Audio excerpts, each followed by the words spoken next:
अध्यात्म विज्ञान कोई धर्म या संप्रदाय नहीं है, ये स्पिरिचुअल साइंस है जो कुदरत के कानून पर आधारित है।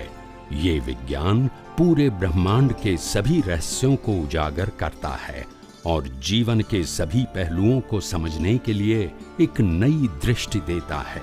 इसी को आर्ट ऑफ विजन कहते हैं, दुनिया को देखने की एक नई दृष्टि, जो अध्यात्म विज्ञानी परम पूज्य स्वामी श्री कमलेशानंद जी के निर्देशन में सनातन सत्य का अनुसंधान कर हमारे जीवन को प्रकाशित करे। जय सच्चिदानंद। આપણે સવારે બધું જ્ઞાન દર્શન સંબંધી ઘણી બધી ઊંડાણમાં, હવે આપણે એક શબ્દ વારે ઘડીએ સત્સંગમાં આવે છે કે જ્ઞાનનો ઉપયોગ કરો, તો ઉપયોગ સંબંધી ઘણા બધા કન્ફ્યુઝનો રહે છે કે ઉપયોગ એટલે શું। કેટલીક વાર એવું કહે કે જાગૃતિને એક જગ્યાએ ફોકસ કરવી એને ઉપયોગ કહેવાય, પછી કેટલીક જગ્યાએ એવું કહે છે કે ભાઈ ઉપયોગના ઘણા પ્રકારો છે, દર્શન ઉપયોગ, જ્ઞાન ઉપયોગ, એ જ રીતે ઉપયોગ આત્માર્થ લક્ષણમ કે ઉપયોગ વ્યવહારમાં આત્માનું જ લક્ષણ છે। તો ઉપયોગ વિશે સહેજ સૂક્ષ્મતાના થોડાક ફોડો પાડો તો અમને પુરુષાર્થમાં આગળ વધવાનો વધારે મોકો મળે। પહેલી ઉપયોગની સાદી વ્યાખ્યા કહીએ।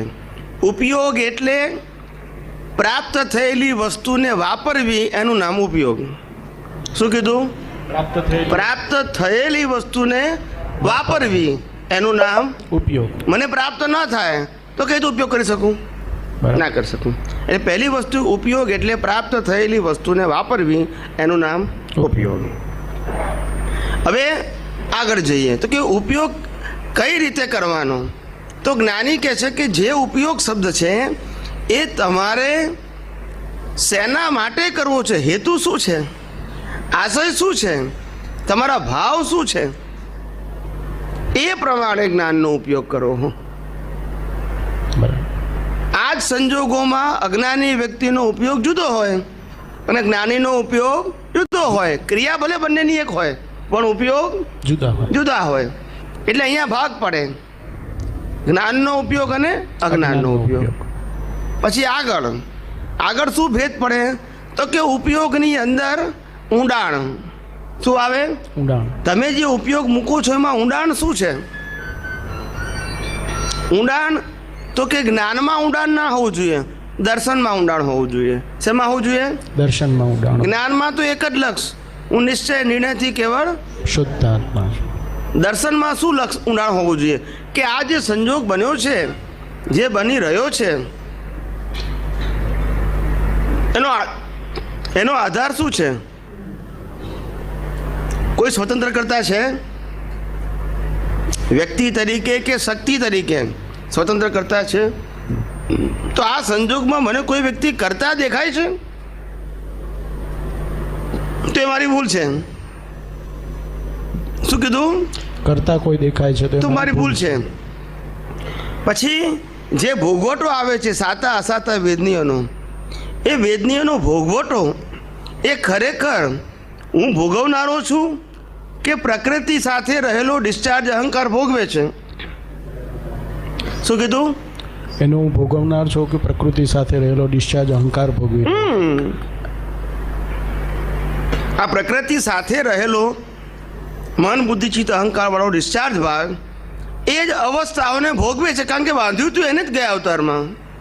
બાંધ્યું ત્યારે એને ચાર્જ કહેવાયું, ભોગવે ત્યારે ડિસ્ચાર્જ કહેવાય। પણ એ ભોગવતી વખતે પણ આપણે તો જુદા જ છે ને? બરાબર। એ જુદા છે, એ જુદાપણાનો તે વખતે અહેસાસ કરવો, શું કરવો?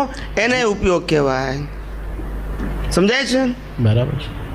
ચોથું, કોઈ પણ સંજોગ પ્રકૃતિ માટે અનબેરેબલ હોય। શું હોય? પ્રકૃતિ માટે અનબેરેબલ હોય। સ્થૂળ પ્રકૃતિ માટે માનો કે બેરેબલ હોય, પણ માનસિક પ્રકૃતિ માટે બેરેબલ ના હોય, એટલે એ વખતે જ્ઞાન સ્થિર રહેતું નથી। તો એવા સંજોગોમાં કઈ રીતે ઉપયોગ ગોઠવવો? તો એવા સંજોગોની અંદર વારંવાર અંદર જે જાગ્રત ભાગ છે એ જાગ્રત ભાગ દ્વારા વારંવાર જે જ્ઞાનીએ કહેલા વાક્યો છે એને વાગોળ કરવા।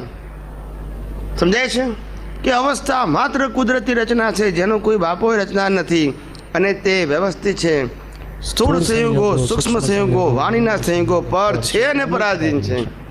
એ જ્ઞાન મારા હૃદયને વિશે સંસ્થાપિત રહો. મનના સૂક્ષ્મ સંજોગો, વાણીના સંજોગો અને કાયાના સ્થૂળ સંજોગો એ પર છે અને પરાધીન છે. એટલે આ ઘૂંટાવું જોઈએ. હું પોતે શાશ્વત એવો શુદ્ધાત્મા છું અને પ્રકૃતિ પોતે પર અને પરાધીન છે. એ કુદરતી કાનૂન કે વ્યવસ્થિત શક્તિને આધીન છે. અને જગતમાં જે લોકોની પ્રકૃતિ દેખાય છે તે પણ આ જ સિદ્ધાંતને આધારે કામ કરે છે. અને ખરેખર તેઓનું મૂળ સ્વરૂપ પણ તેનાથી જુદું અથવા સ્વતંત્ર છે. એટલે આવી રીતે આ વાગોળ કરે એટલે પેલી અસર છે ને, અજ્ઞાન અસરો, અજ્ઞાનના પ્રેશરની અસરો એ ધીમે ધીમે ઘટતી જશે. પણ જો તમે આ જ્ઞાનનો ઉપયોગ ખાલી એકવાર કરીને મૂકી દેશો ને તો પેલાની અસર તો પાવરફુલ છે. એટલે તમને શું કરશે? ડાઉન કરશે, પ્રેશર કરી નાખશે. એટલે જ્ઞાનનો ઉપયોગ કર્યો પણ જ્ઞાન કરતા સંજોગોનું દબાણ કેવું છે? વધારે છે. એટલે સંજોગ તમારો પર શું થઈ જાય? હાવી થઈ જાય. એટલે અહીંયા આગળ ત્યાં તમારે ઘૂંટવું પડે. શું કરવું પડે? ટૂંકમાં એવું કહી શકાય કે જેને આપણે ભ્રાંતિ કહીએ છીએ, પેલું કર્તાપદ, ભોક્તાપદ, પુણ્યાચાર, પાપાચાર, સુટેવો, કુટેવો વાળી જે આપણી દ્રષ્ટિ ડિસ્ચાર્જમાં આપણે લઈને આવ્યા છીએ તે અત્યારે ભ્રાંત સ્વરૂપે જે આપણા દર્શન ઉપર પડેલી છે. અને એના કારણે જ્યારે સંયોગ આવે છે ત્યારે મને સહજતાથી એવું દેખાય છે. અને જો હું ઉપયોગમાં હોઉં તો આ જે ડિસ્ચાર્જમાં જે મને દેખાય છે એમાં હું સંયોગ ના કરું. અને કર્તાપદમાંથી, ભોક્તાપદમાંથી અથવા મને જ્યારે સાચું ખોટું, આ સારું છે ખરાબ છે, આ વ્યવહાર યોગ્ય છે અયોગ્ય છે, એમાં જે મારાથી અભિપ્રાયો અપાઈ જાય છે એ અભિપ્રાયોમાંથી હું પાછો ફરી જાઉં કે ના, આ જગતમાં કોઈ સ્વતંત્ર છે નહીં, આ એની મેં તે સહન ચાલી રહ્યું છે. આ સ્વભાવ વસ્તુ પ્રવર્તતે જેમ આપણે વાત થઈ આ પૂતગલ એના સ્વભાવથી હતો સ્થૂળ સંયોગ, એમાં મારી સ્થિરતા જેટલી એસ્ટાબ્લિશ થતી જાય બસ એને ઉપયોગ કહેવાય. અને જેટલું મારી ભ્રાંત દ્રષ્ટિ ઓગળતી જાય જે હું ડિસ્ચાર્જમાં લઈને આવ્યો છું એટલી મારી જ્ઞાન જાગૃતિની પ્રગતિ થતી જાય. ઉપયોગના બે પરિણામ આવે, એક તો શક્તિ આપે ને સ્થિરતા આપે. બે આપે. શું આપે?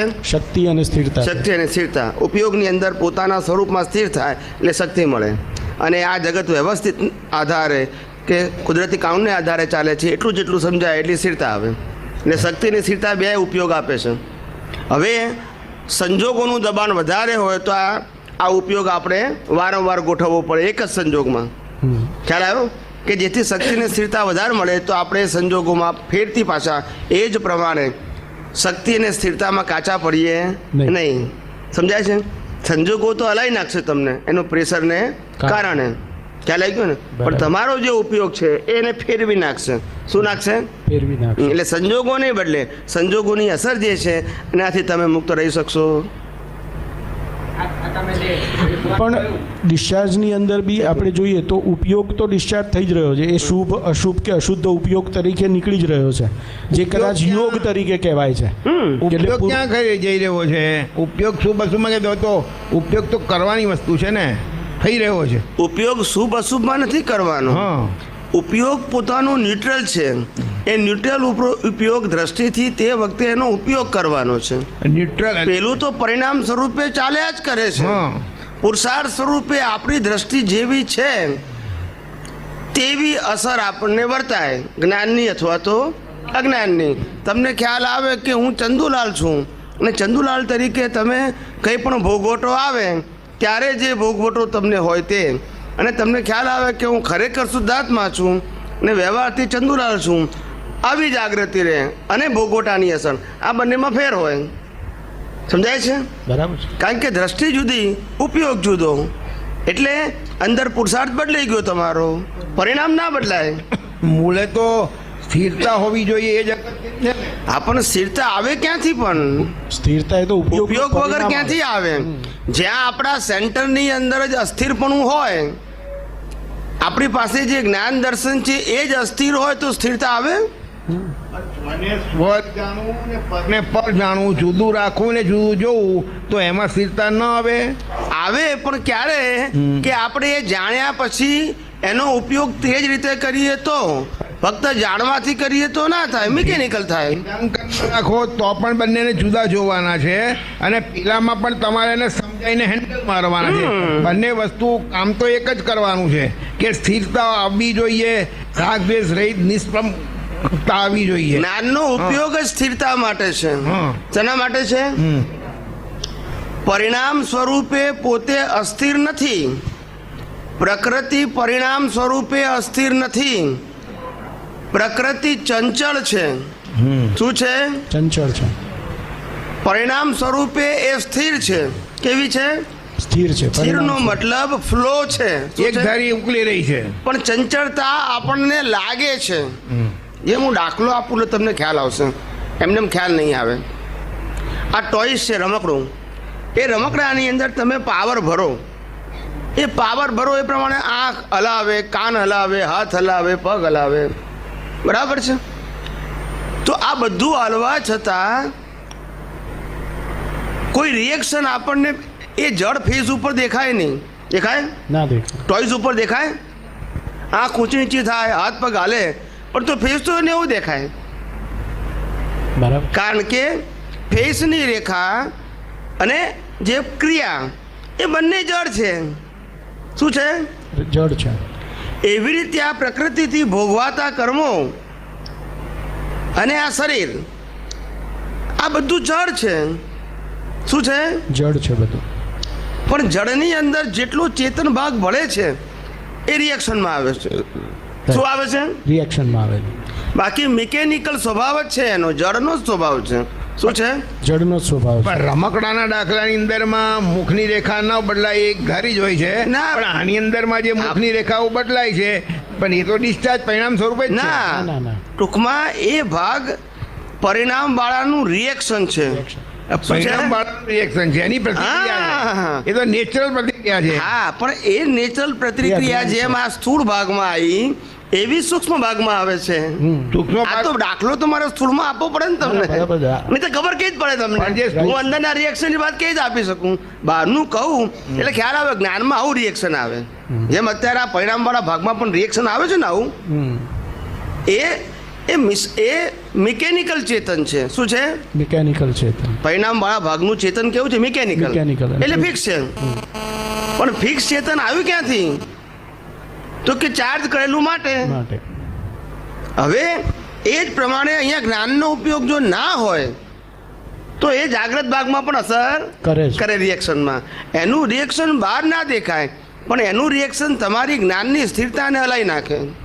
શું કરી નાખે? જ્ઞાનની સ્થિર- અંદરનું ડિસ્ટર્બ કરી નાખે તમારી જાગૃતિને, તમારા પુરુષાર્થને. ખ્યાલ આવ્યો? ઇવન એ- ચહેરાની રેખા પેખા તે બી બધું બદલાઈ જાય. બધું. ચહેરાની રેખા ભલે બદલાય કે ના બદલાય એનો વાંધો નથી, એ બદલાય તોય પરિણામ છે. પણ કહેવાનો મતલબ કે અંદર જે છે સ્થિરતા બધી એ ડિસ્ટર્બ કરી નાખીએ. જ્ઞાનનો ઉપયોગ યથાર્થ ના હોય તો દરેક વ્યક્તિની જે કેપેસિટી છે એ એના ડેવલપમેન્ટ પ્રમાણે હોય. શું હોય? એનો પુરુષાર્થ કયો હોય? પુરુષાર્થની રેન્જ બધાની અલગ અલગ હોય. હું શબ્દ એક જ બોલું, પણ દરેક વ્યક્તિ એના લેવલ પ્રમાણે જ એને સમજી શકે. શું કીધું? દરેક એને શબ્દ એક જ હોય તોય એના લેવલ પ્રમાણે જે સમજી શકે અને એને એપ્લાય કરી શકે. અને માટે સમજણના લેવલને આધારે એપ્લિકેશન છે, માટે અનુભવનું લેવલ પણ તે જ છે. એટલે અનુભવનું લેવલ પણ બધાનું કેવું હોય? અલગ અલગ હોય. સમજાય છે? બરાબર છે. હવે આ પ્રક્રિયાનો વિકાસ ક્રમ એક જ થાય. જેમ જેમ વધારે જ્ઞાનનો ઉપયોગ કરશો આવા સંજોગોમાં, તેમ તેમ તમારું ડેવલપમેન્ટ વધશે અને અનુભવ તમારો પરિપક્વ થશે. શું થશે? પરિપક્વ થશે. એક સમય એવો આવશે કે તમારો અનુભવ સહજ થઈ જશે. અનુભવનો ઉપયોગ કેવો થઈ જશે? સહજ થઈ સહજ થઈ જશે. અત્યારે તમારે હેન્ડલ મારવું પડે, પછી હેન્ડલ મારવું પડશે નહીં. નહીં. સમજાય? આટલો ફેર પડે. મતલબ કે ઉપયોગ જેમ જેમ જીવનો પ્રોપર થતો જાય એમ જ જે આપણે અત્યારે બધી વાત કરીએ છીએ કે સંયોગોને જેમ છે તેમ ડાયજેસ્ટ કરવાની અથવા એમાં સમાધાન રહેવાની અથવા આંતરિક સમાધિ રહેવાની એની ક્ષમતામાં વધારો થતો જાય. જય સચ્ચિદાનંદ. કઈ વાત નહીં. ચાલો. ઉપયોગ દાદા કહે છે કે ઉપયોગમાં ઉપયોગ તીર્થંકરોને રહે એટલો અમારે ના રહે, એટલે એ સમજાવશો. હવે તીર્થંકરને રહે તો આપણે કેમનું સમજાઈએ? ઉપયોગ ઉપર ઉપયોગ એટલે બીજું કશું નહીં. પોતે પોતાના સ્વરૂપ અને સ્વભાવથી બહાર જ ના નીકળે એ ઉપયોગ ઉપર ઉપયોગ કહેવાય. એમાં રિલેટિવ સબ્જેક્ટ આવતો જ નથી. શું નથી આવતો? પ્રકૃતિનો કોઈ પણ ભાગ જે પરિણામ સ્વરૂપ છે. એમાં કોઈ ઉપયોગ, ગોઠવણી, પુરુષાર્થ, જાગૃતિ કશું આવતું નથી. પોતે પોતાના સ્વ સ્વરૂપમાંથી જ બહાર નીકળતા નથી. એ ઉપયોગ ઉપર ઉપયોગ. સમજાય છે ને? પોતાના સ્વરૂપમાંથી બહાર નીકળે ત્યારે બધું ગોઠવણી કરવી પડે ને. રિલેટિવ, રિયલ બધું ક્યારે કરવું પડે? પોતાના સ્વરૂપમાંથી બહાર નીકળે તો. પોતાના સ્વરૂપમાં સ્થિર થઈ જાય તો કોઈ ઉપયોગની જરૂર નથી. એટલે મૂળ અગત્યની વસ્તુ એ છે કે પોતાના સ્વરૂપમાં એકાકાર અને સ્થિર રહેવું. એ મેં પણ આ ટેશન ક્યારે આવે? બધા ટેશન પાસ થયા પછી, આગળ ગયા પછી. ખ્યાલ આવી ગયું? આ ટેશન ક્યારે આવે? બીજા બધા ટેશનો પાસ થઈ ગયા પછી. ખ્યાલ આવી ગયો ને? છેલ્લું સ્ટેશન. એટલે કે આપણે મુંબઈ જવું હોય અને આપણી ગાડી સ્ટેશનનો પસાર કરતાં કરતાં કરતાં મુંબઈના સ્ટેશને આવી ગઈ, એનું નામ ઉપયોગ ઉપર ઉપયોગ. ના સમજાયું? ના સમજાયું ને? બરાબર છે. હા, હવે આપણે વડોદરામાં આવ્યા પછી કે મારો ઉપયોગ ઉપર ઉપયોગ તો ના આવે. હજુ સ્ટેશનો બાકી છે ભાઈ. તું પ્રક્રિયામાં શું કીધું? પ્રક્રિયામાં શું? એ વાત સાચું. પણ અત્યારે તું આ સ્ટેશન ઉપર પેલા સ્ટેશનનો અનુભવ માગીશ તો નહીં થાય તને. એમાંથી પસાર થવાનું છે. શું છે? પસાર થવાનું, પહોંચવાનું. બધાની આ જ પ્રક્રિયા છે, બધાની.